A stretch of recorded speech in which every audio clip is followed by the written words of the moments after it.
But what we're talking about, the strikes that happened last night and how every attempt by Pakistan to target our civilians, to target military establishments was thwarted. How is that possible? This was across the stretch of North and West India when Pakistan attempted to fire drones at us, attempted to fire missiles. This aerial assault was neutralized completely by India. Our forces struck Pakistani air defense radars and systems also using anti-missile systems in a counter, a response. But let's focus for a moment on how we stopped these attempts by Pakistan.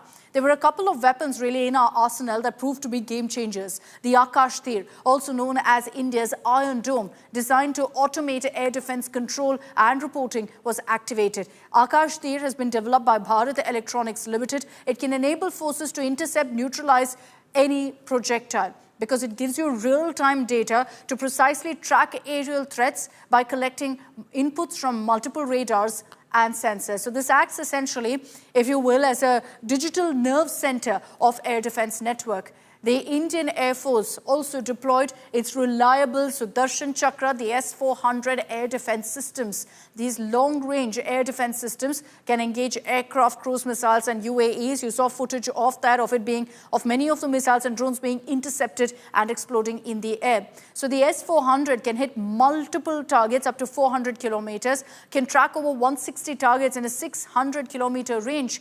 It can also target 72 targets in a 400-kilometer range.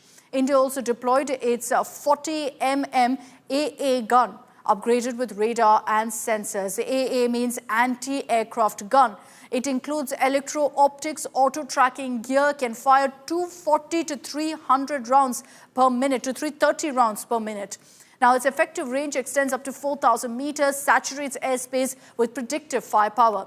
And besides that, the other weapon in our arsenal was the Shilka. These are self-propelled with 423mm auto cannons. Radars can detect targets that are 20 kilometers away. So besides your long range, even at close proximity, the Shilka steps in. It can fire up to 4,000 rounds per minute. Let's bring in Kamaljeet Sandhu for more details on this. Kamaljeet, we clearly have a very, very robust air defense system. And that's why whenever Pakistan has resorted or attempted to strike at civilian pockets, at military establishments, we've immediately been able to intercept it so far. Not a single drone, not a single missile actually managed to hit the intended target by Pakistan. Well, these are multiple drone strikes across multiple cities in India, but this just could be the beginning because many of these are believed to be surveillance drones. They were effectively dealt with, they were neutralized. Remember, as far as India mechanism is concerned, there is a robust one, as you were mentioning about. But remember, this could just be the beginning because, remember, Pakistan may just be testing waters before they actually try and do something of a misadventure once again. So remember, as far as India's action are concerned, they have been on cities of Pakistan and even in Rawalpindi, where Army Chief sits, and that's where that's the general headquarters for the Pakistani Army. So that is when what Pakistan has been saying all along is also very important. Because one, they're saying this is a false flag operation. So they've not even claimed that the responsibility is of Pakistan.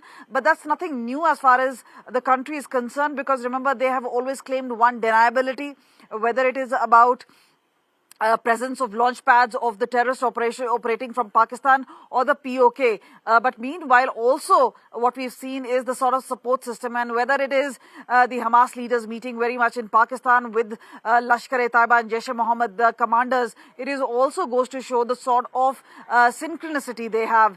So this is where Pakistan Army and ISI have been pumping in not just money and arms and ammunition, but also have been sending in mercenaries.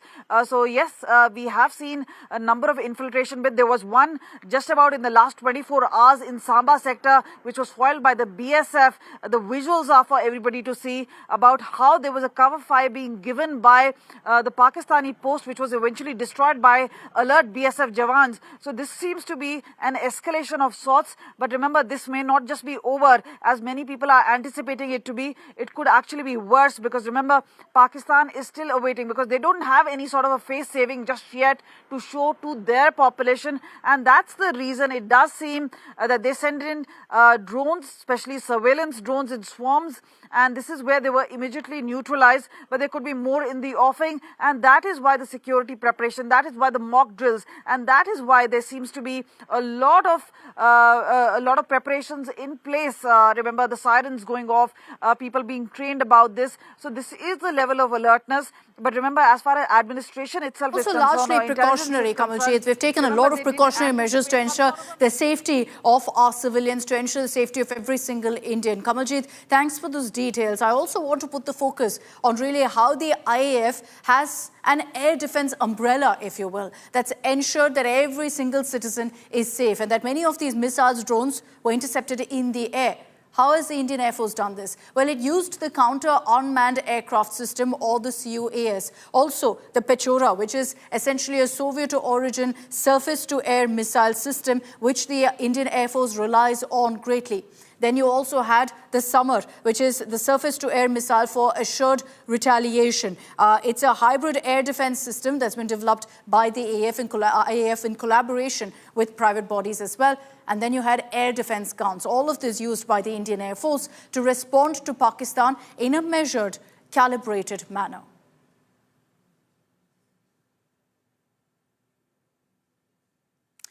So these are, in fact, the systems, the weapons that we use to ensure that not a single missile or drone managed to land where it was intended to.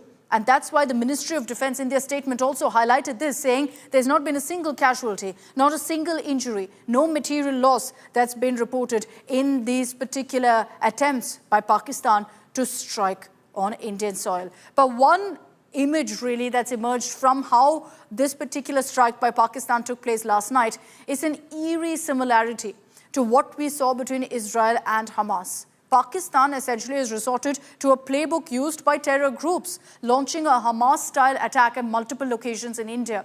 All missiles were intercepted by Indian air defense systems. Residents in affected areas reported loud explosions, flashes in the sky, but nothing more, all of it in the air.